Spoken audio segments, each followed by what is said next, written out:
Magic 89.9. Okay, Mikey's here and he's about to sit down. Mikey, yo, what's Hello. up? I made a What's mistake. up? You know what? Let me do this. I'll be groveling on my knees and I'm gonna say, I'm sorry. Can you repeat everything you said after you sang your last song? If you remember it. Yeah. Sige, go, go, Would you go. want to put on Alright. the headphones? Yeah. Sige, There while we're you doing got this. it. You got it. Oh, let's go. Kinakaba ka ba? Yeah, this is my first time. You're shaking, guy. I was like, and then I was like, oh my God, I accidentally Press the Because I thought button. you were done. I was like, oh, 5 seconds siya nakangiti sa camera. Let me play this. And then biglang I saw you saw, I was like, oh my God, what did he say? So could you say it again? Okay. Yeah, Oh. go. Hello, I'm Mikey. And thank you sa mga nanood. Thank you sa Off The Record, Sony Music, sa Amplified. Especially, thank you sa Magic 89.9. No, Ay, thank nako, you. JJ. Thank you. No, but thank you. I can't believe that this is technically your debut year, no? Yes po. Technically siya. But you're no stranger to music, right? No. You've done this for like, what is it? Forgive my math, You 5 have years? something under your belt from 2022, then music 2024. How did you get into music? Let's start with that. Okay. Before, galing lang po ako sa pagiging editor from Team Payaman. Oh! Yes. No way! Opo. Tagal mo nga masalamin mo. Hindi. Pero okay, I used to watch a bunch of Team Payaman videos lalo nung pandemic. Especially nung pandemic. Okay, so doon ka nagsimula. From And then, editor to nagsimula. singer, what's the... Actually, hindi po talaga ako kumakanta. Sa aming magkakapatid, ako lang po yung hindi ko talaga kumakanta. Hindi nga. Yes, bata pa lang po ako, pinagtatawanan na talaga ako. Bubuka pa lang bibig ko, pinagtatawanan na ako. Grabe naman. Baka si Yes. komedya ka doon. Ayun nga po eh. Di ko alam kung komedyante ba ako nun or I don't know. Pero yun, bigla na lang nag-switch nung pandemic eh. Oh. Yes. Bigla ka nagkaboses. Para magic eh. Parang sabi ko. Sorry. Magic. Magic. Ayun po, parang nagkaroon ng magic na sabi ko, gusto ko rin nung napapanood ko sa YouTube, napapakinggan ko sa Spotify, mga ate ko pag nagkakaraoke, grabe, ang gagaling nila. Parang ako nale-left out ako every time na nagkakantahan na. So, that time, nagstay lang ako sa kwarto. After ko lumabas ng kwarto, may kanta na ako. Ganun lang. So, ano to, power of manifestation. Yes. Na talagang, you know what, gusto kong kumanta rin and ganyan. To top it all Willpower. off, I will have my own song. Right. Ganon. Yes. Oh, okay. Ang na-remember ko, yung first song na nasulat ko nung nandun ako sa kwarto, yung Tahan na po. Yung last song na kinanta ko. So that was a very special song for you. Yes. Did you dedicate it for someone? For someone na niregalo ko sa kanya to, nung akala ko kami pa. Oh. Yun lang. Yun lang. Moving on. And then ngayon, meron ka ng bagong kanta. And this one is officially for your debut year. And it's called Kasangga. Kasangga. Oh, kasangga. It's such a beautiful word. Kasi pwede siyang romantically and platonically, di ba? Yes. Meron kang kasama. Kasama is like, okay naman siya, gets naman natin. Pero kasangga is like a different term to it. Parang may ano siya Is it like an us against the world type of thing. Yeah. Oh, parang whatever happens, May ride or die. Oh, ride or die, Yes. ganyan. True. Ito naman, dedicated for... Dedicated siya sa taong nawala na lang siya sa akin bigla. Ano ba to? Actually po, sa totoo lang, sobrang hirap gumawa ng kanta talaga na very love song. Pero sabi ko, ano pang huhugutan ko kung malungkot ako? So parang sabi ko, etong song na to is dedicated siya sa taong bigla na lang nawala sa akin. Pero instead of masaktan na lang ako, inisip ko na lang, what if itong tao na to, angel pala siya, para ilagay lang ako sa tamang direksyon. Okay. So, So, parang may plan, may purpose pa rin siya sa buhay May mo. purpose pa rin siya sa buhay ko na ito yung deeper meaning ng kasangga. Oh, Oh, this is the healthier way of moving on. So ito yung hindi naman sa in denial state, but more of Acceptance? acceptance siya. Acceptance diba? na lang talaga. And you're trying to channel this instead of like a negative energy, you're trying to channel this into like a more positive energy. And I think the world needs more of this That's energy. true, for sure. And you said that since you started songwriting lang din, same time na you started learning how to sing, where do you get most of your inspiration from your songs? Before, sa mga friends ko, parang sobrang nakikita kong in love sila together. Tapos ako nandyan lang sa gilid. Ikaw ba ang Ikaw yung ikaw ba yung angel? certified third wheel ng Yeah. Oh my gosh. True. Naging ganun ako. May era ako na wala akong girlfriend, so yun Eto na talaga. This is me. talaga. Yan talagang buhay. It is what it is. Sulat na lang ang kanta. Sulat na. Okay. Oh, sige. And ito, both of your songs, like, na-mention mo nga, medyo sad siya. Pero I wanted to ask, like, sadya mo ba na mag-gravitate towards the, itong kinds of song mo, gantong sound mo, or are you planning to explore pa further into your career? Sa next chapter ko, nagpa-plan kami na mag-explore ng another genre, another concept ng songs. Now, nakafocus muna kami with sweet songs.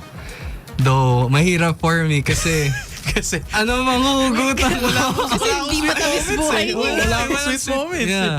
So, kailangan ko ng kaibigan po na nanawagan ako sa mga Sige, ire-reto pwede na maging natin. kaibigan. Mikey Sarmiento, guys. Age 20. The joke na 25. 25. Bumagsak kayo. 25 kayo na lang. Mikey Sarmiento, age 25. Looking for inspiration. Yeah, looking for Hindi na inspiration. nga naghahanap ng inspiration, kaibigan lang na may inspiration eh. Kaibigan. Okay. Yeah. Pero never mo ba na kasi may mga iba songwriters, I think we've interviewed some people. Meron sila sinuot love song, ganyan. Tapos sasabihin namin, in love ka ba? Tapos sasabihin niya, actually hindi, sa kaibigan ko, nakita ko lang si mga kaibigan ko. Yeah, kaya that's doon na true. lang. That's Ganon true. din siya for you in Yes. that case. Minsan nga, pwedeng sa movie lang. Or nakita mo lang somewhere dyan, like yung Hangga't Humihinga na song ko.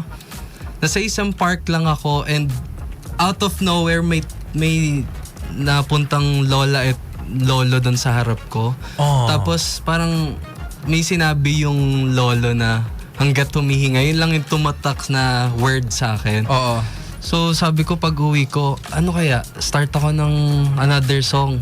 Title, Hangga't Humihinga. Oh. Shoutout sa lolo na yun, no? Yes. Kasi parang nakita No, ko JJ. doon broken ako tapos biglang, pang forever, parang may forever pa pala. Oo. Shoutout. Alam ko sabi mo, huwag ka na magsalita. No, I really wish na humihinga pa rin siya to profess that love for his, yung sa kanyang asawa. Siguro ito, you mentioned movies. What is cartoon man or real life movies? Hindi. Cartoon or live action movies. Which on-screen couple, no? On those do you think fits most sa mga songs na sinusulat mo? Now, di na ako lalayo sa Spider-Man. Itong kay Tom Holland. Yeah. Oh, you watch Brand New Day na rin. Yes. Spoil ko po ba? No. Ay, Well, joke kasi lang. napanood na namin. Kasi parang pwede naman na. Pwede. Actually, baka bawal pa. It's unfair naman Mag-spoil? sa iba. Hindi kasalanan nila yun. Hindi pa nila Isang buwan na. hello. Grabe. Ang haba kaya ng pila. Oo, Ang hirap haba. panoorin nun ah. Di ba may moment doon? Siguro, ito for those who haven't watched, kasalanan nyo yun. But there's a moment there where ito alam ng lahat, nalimutan ni MJ, si Yes. Spider-Man. Yes. Yeah, Okay, this is the most trending Oo, reel, yun right? alam Ito naman ng talaga. lahat eh. And I wanted to ask if ever ikaw personally Ihahatid mo pa ba siya sa... Oo, parang after kasabihan nung gano'n, nung ex mo, yung akala mo magiging makakatuluyan mo. Ikaw ba si Spider-Man, hahatid mo pa rin ba siya swinging across Me. New York City? Hindi sa yahatid. Bubuk kita. Ibubok ko na lang siya ng angkas. Aside Hindi doon. pa Ang kotse. kaspa hindi. Ano ba yan? Sige, Motor sige. pa. Motor pa nga, hindi pa kotse. Para mabilis siya makauwi. Pero pag umuulan, Gusto sige, ko habang rent ka umuulan, na lang ng bubuk. kapot. Add ko ng 50. For me, yung song ko na Tahan Na, actually even yung Kasangga, ano yan like, sinabi ko sa kanya na itong song na to para sa ito. Ooh. Whatever happens, kahit di na tayo, lagi matatandaan sa'yo yung kanta. Grabe ka, Spider-Man nga. Oh, tapos yung hanggat humihinga, pwede siya sa ending ng Spider-Man. Oh, hindi ako nag-spoil para dun sa mga hindi pa nanonood. Diba? Di siya spoil? Di siya Hindi ko rin spoil? alam. Actually, it's not even confirmed. Ikaw, naniniwala ka ba na love, na naalala niya? Parang hindi. Me? Oh, do you think Kasi na she dun remembered? sa friend niya, baka. Kasi, Oh. di ba? We'll theorize later, but yeah. Off ano. Okay, lover boy. Let's do this one. Sino yung mga like main artists that have inspired you to do your sound? Kasi you've mentioned na hindi naman talaga to. This was not even like in the back burner when you were growing up. Yes. Bagong luto to. Editor ka. This was something that you just really wanted. Yeah. And I wanted to know like sino yung mga inspirations mo? Me mo international. Kahit local. Kahit kabarangay mo lang. Lainey, Dijon, McGee, and wait, I forgot the name of Sige, kantay mo. some Sample. artist. 1975. Gets. Also, it is a very yearner. Matty Healy. Sad Kay Taylor Swift. Yeah, who got married a fortnight after Taylor Swift did. But so this is really the type of music and the themes of the songs that you want to be Yes. writing about. If you were to write about a different aspect of love, a different theme of love, what would it be? Isang song na pag-uusapan yung mental health. Yeah. Mas ano siya, self-love na to. Yeah. Kasi parang ako, paano ko gumawa ngayon ng song, more of para sa ibang tao.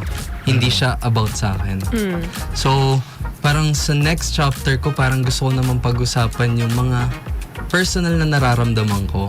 Yeah. Na hindi ko nasasabi even sa family ko. Parang it's time para i-let go na. And you get to share it with the, Yes. the rest of the world. Oh, that's nice. Do you find it easy though? Do you find it easy to be so vulnerable in your songwriting? Kasi, well, it is something that's very new to you as well. Do you find it easy to just let go of these emotions and putting them into song for the whole world to Of hear? course not. Pero nandun tayo sa process na mabibigay rin natin. Dadating yung time, sabi nila, di ba, pag eto na yung right time, madali na lang lahat. Yeah. Okay. Well, I love that. And let's do... Okay, we're pressed with time. What? Okay, ang bilis na pala ng oras. Let us... Yeah, I think it's time for us to close, no? Yes. Oh my gosh. I know. Nightlife has Pag-usap- finished. Yeah, pag-usapan natin yung Spider-Man off-air. But for those who want to... Who haven't watched Spider-Man. Who haven't watched Spider-Man. This is your time. Hanapan nyo ng paraan. No, but for those who missed out on what he said kanina, it's time for you to promote again your stuff, music, sa kanila makikita. Let's go. Once again, I'm Mikey Sarmiento, singer and songwriter from Quezon City. And sana supportahan niyo pa po yung mga upcoming songs ko. Even na sad songs or pwedeng love songs or about sa personal experience ko. Marami pa pong paparating na ganap. So stay tuned everyone. Thank you again.